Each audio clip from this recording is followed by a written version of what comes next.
What's up, guys? I'm your host, John Graham. In today's video, I'm going to be looking at more of CBS's top 10 rankings, specifically for cornerbacks and safeties. And since those are both like defensive back good positions, I decided to do them both.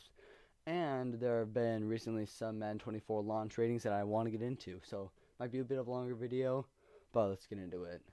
This is the Just Stop podcast.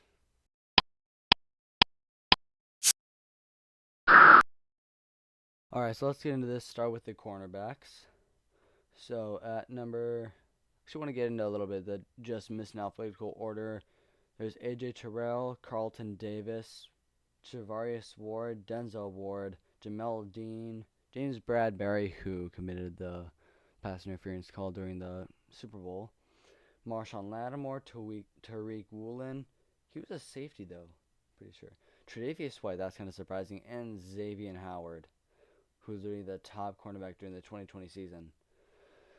Number 10, Stephon Gilmore. No, on the Cowboys, he's getting kind of old. He is not a top 10 cornerback anymore. He couldn't even guard. He couldn't even guard KJ Osborne during the Vikings game against the Colts. You see, KJ Osborne routed him up. Like for his first touchdown, KJ Osborne basically just ran right outside, got wide open when he was covered by Stephon Gilmore. I don't even care if it was zone coverage. He still blew that coverage. Number 9, J.C. Horn. He's a younger cornerback on the Panthers. I'm just gonna skip ahead on him because I don't know much about him. Then Trayvon Diggs, who was considered to be like the most overrated player during the 2020 NFL season. No, 2021 NFL season when he went off for like 11 interceptions, I think. The most interceptions that I don't know how long. I mean, Xavier Howard in 2020, that was the first time a player had 10 interceptions in at least a decade. And then Trayvon Diggs with his like Madden lurker style defense. Not only did he get 11 interceptions that year, but he also allowed over 1,000 receiving yards in coverage, including to a guy on the Patriots named Kendrick Bourne. Anyway, number 7, Marlon Humphrey, the number one rated cornerback for man coverage during last season, according to PFF. He had the highest man coverage grade. Number 2 was Duke Shelley, and it makes me sad saying that because the Vikings decided to get rid of him. But Marlon Humphrey has been one of the best cornerbacks in the NFL since he was drafted in 2018. He has really emphasized himself as the best cornerback on one of the best defenses historically ever. Like the Ravens defense is always right up there as the best defense in the league, and Marlon Humphrey really got into that. Following Jimmy Smith, who had been there for like 7 years before then. Number 6, DJ Reed on the Jets. I'm surprised DJ Reed made it over a lot of these guys, like especially AJ Terrell, Denzel Ward, James Bradbury, Marshawn Lattimore, Tre'Davious White, because he was like this. He was really the Jets' second cornerback. They had Sauce Gardner and DJ Reed, and actually during the Vikings game against the Jets, when DJ Reed actually blew coverage against Justin Jefferson, one of the commentators mentioned that the Jets actually had two Pro Bowl cornerbacks. They had Sauce Gardner and DJ Reed, so they had who could basically cover really anyone. And it's really similar to the Broncos defense in 2015 when they had Aqib Talib and Chris Harris Jr. Aqib Talib was like I think generally guarded the better receivers, but Chris Harris was also elite too. Number 5, Jair Alexander. It's funny to see him at that low, considering I feel like he would normally be like number 2 or number 3, but he's a Packer, so I guess I don't know. He really blew coverage every play against Justin Jefferson in the first game of the season. He Justin Jefferson routed him up every play, and even once when Kirk Cousins threw to Justin Jefferson on this left sideline, he actually caught like falling back into the sideline, like blanketed man coverage by Jair Alexander, and Justin Jefferson still caught it, but his feet were out of bounds. But Jair Alexander, I want to see more of Justin Jefferson going man to man press coverage against Jair Alexander, just because Justin Jefferson is a better route runner than Jair Alexander is man coverage cornerback. Number 4, Darius Slay. I feel like last year was the very first year where I actually saw how good Darius Slay really is. Because for years he was on the Lions, so that mostly made me think like he was a good cornerback, but he wasn't top tier. And then we played against the Eagles week 2, and I saw Darius Slay was very good. Number 3, Jalen Ramsey. It's stunning to see him at number 3 and not number 1 for like the first time in his entire career, at least since like 2017 when he really came onto the scene. He was the objective number 1, the consensus number 1 cornerback for several years, and is the guy who could just lock down any player in coverage, and he's even one of the like memed cornerbacks, similar to Marshawn Lattimore with Mike Evans, who's considered to be the father of DK Metcalf because he can lock him down every time they play against each other. And okay. First of all, it's weird to see his name next to the Dolphins because he was in the Jaguars. His first, I think it was his first like 4 years, 2016, 17, 8, and 18 at least. I'm not sure what year he went to the Rams, but I think it was 2020 or 2021. So he was on the Rams for a couple years, and then he eventually went to the Dolphins. And then number 2, Pat Surtain, so we know exactly who's going to be number 1. But Pat Surtain... Okay, I literally recorded an entire video just yesterday, according to like when I'm currently filming right now. But my phone decided to stop filming right as I started talking about Patrick Surtain. Getting to all the top cornerbacks. Unsurprisingly, Sauce Gardner's at the top. Our literal rookie made it to the top as the best cornerback, kind of surprisingly. So after showing that, I'm gonna go off to the safeties. Gonna have to reread all these. And first, I'll get into the honorable mentions with obviously Micah Hyde, Quandre Diggs, Jesse Bates. This surprises me because I feel like Jesse Bates should be top 5. Cam Curl, Jaron Kearse, Javon Holland, Marcus Williams, Harrison Smith, at least he's getting some recognition, and then Ryan Neal. And then we could get into the actual top 10. Kyle Duggar. I'm surprised they put a punt returner as the top 10, as number 10 on this list. A punt returner ahead of Micah Hyde, ahead of Marcus Williams, ahead of Harrison Smith, ahead of Javon Holland, ahead of Jesse Bates. Kyle Duggar shouldn't be really that high if he's a punt returner. The punt returner who had the punt return against the Jets when they won 10-3 with like 5 seconds left. Anyways, number 9, Tyrann Mathieu, a guy who I kind of have a gripe with because I feel like he gets mostly from name recognition and not actually being a really good player. Even though that's basically the same with like I don't think he's legit. I'm not gonna deny he's one of the best safeties in the league, but I also feel like he's not quite as good as people say. Also, he has the nickname the Honey Badger, which automatically means he has to be like really good. But I just don't think he's like legitimately one of the top tier safeties in the league. And obviously, he's not here because he's ranked number 9. But I don't really like Tyrann Mathieu that much. He also intercepted Kirk Cousins in the game against the Saints in London. Number 8, Antoine Winfield, a guy I don't like because we had a guy named Antoine Winfield who was a star cornerback who we had during the 2000s and early 2010, I think late 2000s, early 2010s. But knowing that there is a guy with the same name who doesn't play on the Vikings, I don't like him very much. He also played against the Chiefs twice during the 2020 season when the Chiefs played the Buccaneers. The first time they won 27-24, and Tyreek Hill blazed past him every play until the Super Bowl when he got locked down. Anyways, number 7, Jordan Poyer. I'm surprised they put Jordan Poyer ahead of Micah Hyde. I definitely would have expected Micah Hyde to be higher because I feel like he's just more known, but maybe Jordan Poyer is legitimately better. Then again, the only reason I know who Micah Hyde is because he used to be on the Packers, and he was their punt returner, so I would basically see him twice a year every time we played them. Anyways, number 6, Kevin Byard. one guy who I legitimately did not know who he was until the 2018 season.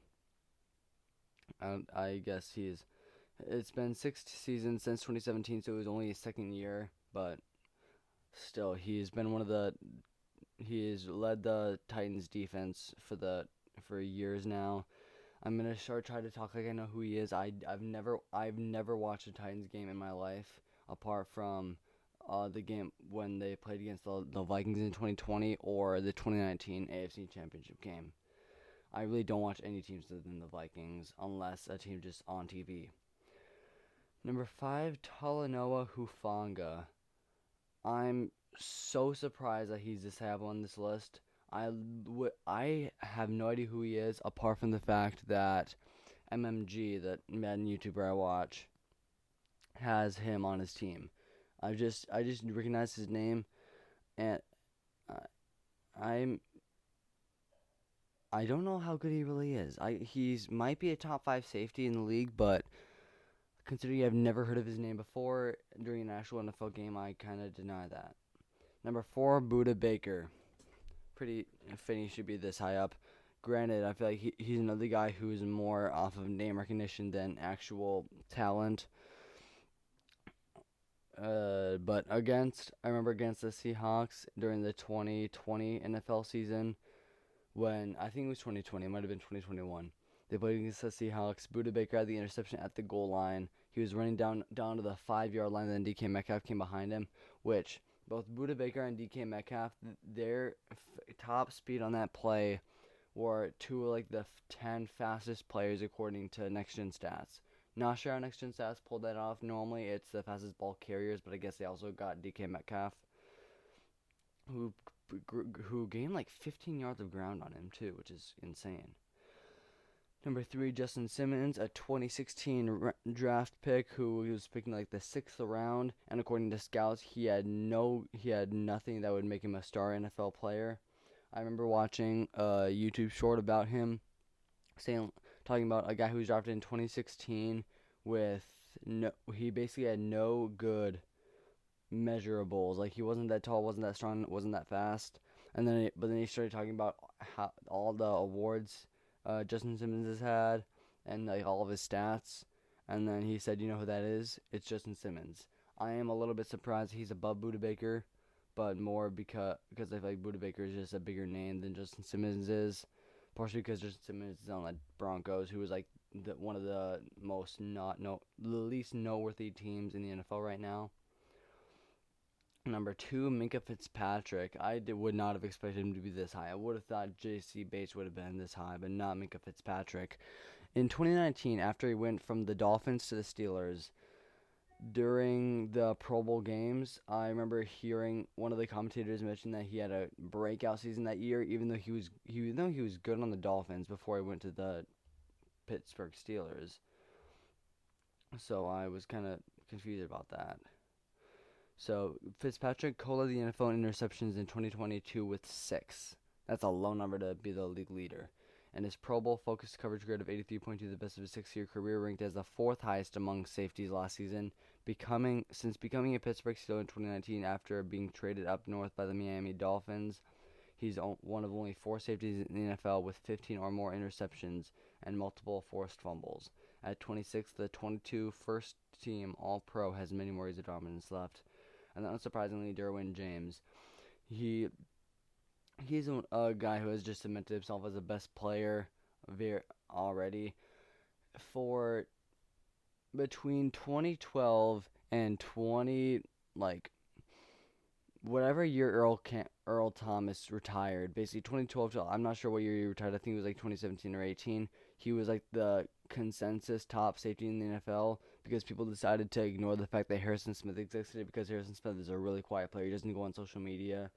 He was only known basically by Vikings fans for his first couple of years, other than the fact that he was the best run support safety in the NFL during his prime, which is like 2014 to 2018 or 20. I guess you could say 2020. He's kind of slowed down a little bit, but last year he was again really, really good, especially in coverage.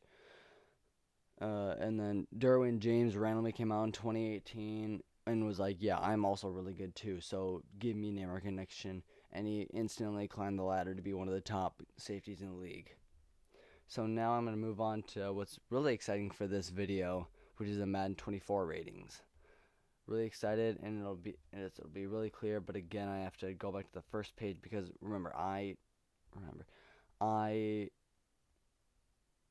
filmed this video. I already filmed an entire video of this and went all the way through everything, and then found out, first of all, on my watch, because it shows that I'm recording, it wasn't on. And then I finally opened it and I found out my phone wasn't recording. It only recorded 6 minutes of actual footage. So first of all, Aaron Donald 99 overall. I don't really agree with this anymore. I think he's kind of out of his prime. I would say he's definitely still 98 or 97, but I wouldn't put him at 99, even though he is possibly the greatest defensive player of all time. He's played for 10 years now. Granted, last year he was out with injury, but he was the best defensive player in the league for 4 years straight. 2018 with 20.5 sacks, 2019, even though his sacks count went far down to still 12.5, he was still undeniably a great. Why is he always shown as a defensive end? He is a defensive tackle. This pisses me off so much. He's always listed as the right end in Madden, even though he's a defensive tackle. Although technically he plays on a three defensive lineman scheme, and he's an end. But it's too much to talk about in this video. Watch Billy Stevens' video about Brandon Staley and the Rams defense, and you'll understand what I'm talking about. Anyways, Aaron Donald shouldn't really be that high. He's kind of out of his prime, but whatever. Number 2, this is what I like to see. Justin Jefferson, 99 overall. Probably deserved it last year, but instead he decided EA decided to give him a 93 overall and also gave Jamar Chase an 87 overall because he was unproven for whatever reason. Justin Jefferson, I thought he should have gotten like a 96 last year after his 1,600-yard season with, I believe, 10 touchdowns. But I guess Madden decided to still disrespect him. But finally, they're giving him the respect he deserves with 99 overall. But only 92. I guess 92 speed kind of makes sense. Catching only 98. That's a little bit surprising. Should probably be higher. Spectacular catch. I actually haven't looked at this yet. Where is this spectacular catch? Spectacular catch. Where are you? You know, I'm just going to do it the easy way. I'm just going to, first of all, close this and then add a stat. Wait. Gonna try to I want to find a spectacular catch rating. It better be 99 over 99, just off of his catch against the Bills alone. Spec catch 99 overall, well deserved. Great job, JJ. Anyways, 99 overall. Zach Martin, the best offensive lineman in the game. Kind of surprised Trent Williams isn't up there considering he was last year. And also Lane Johnson, 98 overall, and Nick Bosa, 98 overall. I wonder what he was last year, especially considering now that he has a Defensive Player of the Year award. Then Tyreek Hill, 98 overall. Devontae Adams, 97 overall. I would have switched them. I think Devontae Adams is the better receiver. Tyreek Hill is just faster. Micah Parsons, 97 overall. To be fair, that's basically almost the best you can get. I still think he's a little bit low. I think Micah Parsons is a true force of nature as an outside linebacker. And basically the second coming of Lawrence Taylor. Anyways, the next one. Nick Chubb. I just saw this today. 97 overall Nick Chubb. Which it makes sense. Christian McCaffrey is 96 overall. That is shocking. He had been 99 overall for so many years just because he was Christian McCaffrey. I'm surprised he's only 96 overall. They at least got the better picture, though, other than the one he looks depressed in. But Nick Chubb, 97 overall, no surprise at all. He's one of the best pure runner running backs since, I don't know, for years.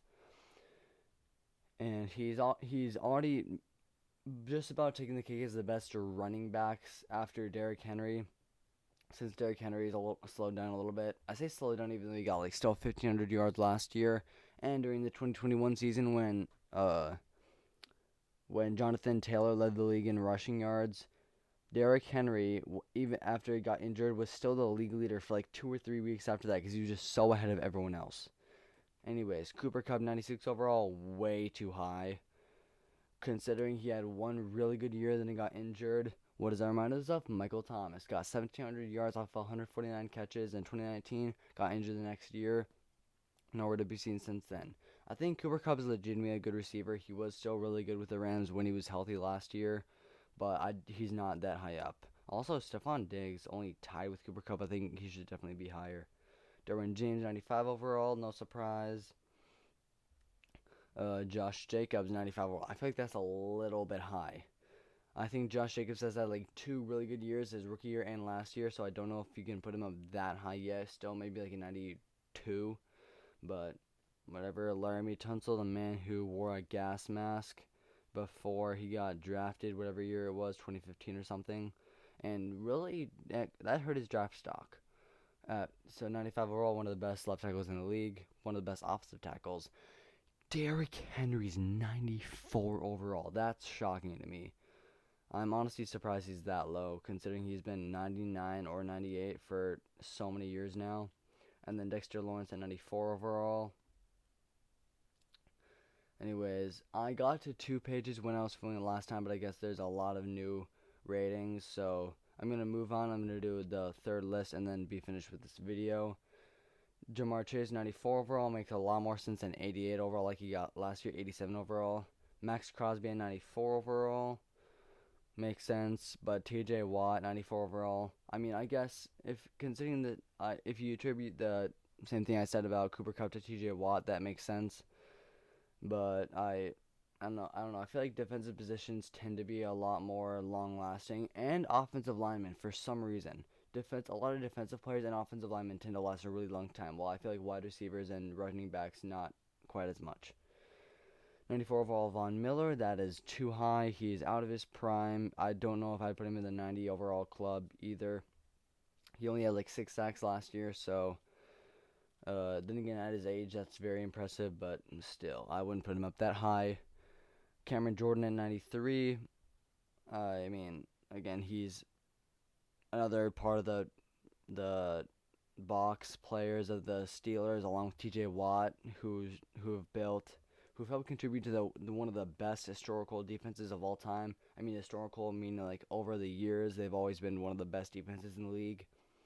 And the Steelers really have Cameron Heyward and T.J. Watt on their offensive line, on their defensive line. Cameron Heyward, a good run-stopping player, and then T.J. Watt, an elite pass rusher. It's kind of unfair. And then Minkah Fitzpatrick as a safety. And they've even had Devin Bush as a linebacker too. And they've had like Joe Hayden, they've had Cameron Sutton. Don't know anyone else, but they've had that too. Defensive tackle Quinnen Williams at 93 overall. I'm not sure how high he was in previous games, but I don't know if he's ever been this high yet. I feel like he got drafted in 2019. He didn't really do much his first 2 years, so the only time I literally ever heard about him until like now in all of his career was watching the Rams Jets 2020 highlights. When the Jets somehow won their first game of the year against the Rams, they somehow had an elite running game with Ty Johnson, and they also had Sam Darnold, and somehow Aaron Donald couldn't even stop them. But Aaron Donald can destroy the Bengals in the 2021 Super Bowl.